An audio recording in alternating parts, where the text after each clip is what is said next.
Hello everything से कैसे live आगे जिन्हें जुड़ना फटाफट जो कमिंग में लाइव फास्ट है बुलाती है तो आ जाने का। आज हम आपको ऐसी बातें बताएंगे जो आप सुन करके हैरान हो जाएंगे और आपको खुशी भी मिलेगी।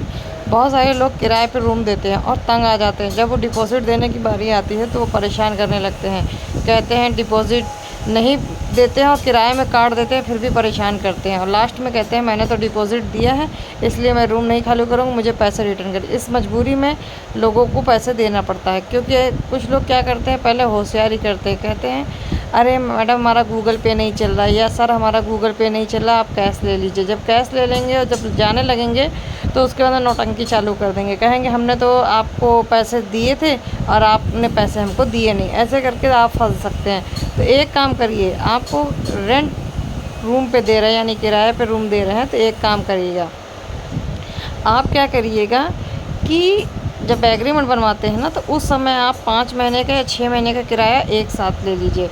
एक साथ लेने के बाद में उसको सिर्फ किराए पे लिख दीजिए कि किराया है, किसी प्रकार का कोई डिपॉजिट मत करिए। और लाइट बिल जो भरने का है वो लिख दीजिए। अगर आप कोई सामान दे रहे हैं तो वो भी इसमें लिख दीजिए। साथ में अगर आप एग्रीमेंट बनाइएगा तो लीगल बनाइएगा। कुछ लोग क्या करते हैं नोटरी बनाइएगा, नोटरी की ज़्यादा मायने नहीं है, सबसे ज़्यादा फ़ायदा है लीगल एग्रीमेंट का। तो आप लीगल एग्रीमेंट करिएगा। लीगल एग्रीमेंट करने के लिए वकील साहब से कहेंगे तो वकील आपके कर देंगे और आपको इससे बेनिफिट होगा। नहीं तो लास्ट में किराएदार बहुत प्रॉब्लम करते हैं और आपको दिक्कतों में फंसा देते हैं। तो आपको इन सभी चीज़ों का ध्यान रखना है। तो डिपॉज़िट बिल्कुल भी मत लिखिएगा, केवल जो 5 महीने का किराया है उससे आप एक्स्ट्रा में लीजिए।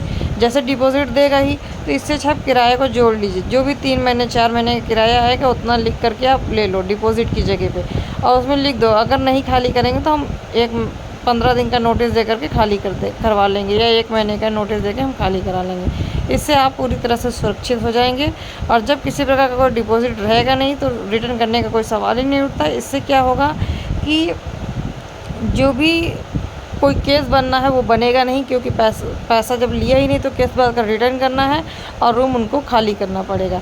हो सके तो 11 महीने का एग्रीमेंट बनाइए। अगर बहुत ज़्यादा वो आपको प्रेशर दे रहे हैं, कह रहे नहीं आप 2 साल का बनाइए तो बना लीजिए, उससे कोई दिक्कत नहीं। लेकिन उसमें एक लाइन ज़रूर लिखा दीजिएगा कि हम 1 महीने के अंदर या 15 दिन के अंदर आपको नोटिस दे करके रूम को खाली करा लेंगे।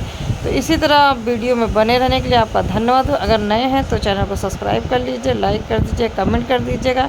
आपको मेरा यह कैसा लगा बोलने का तरीका और यह मैंने आपको बताया है तो वो कैसा लगा है।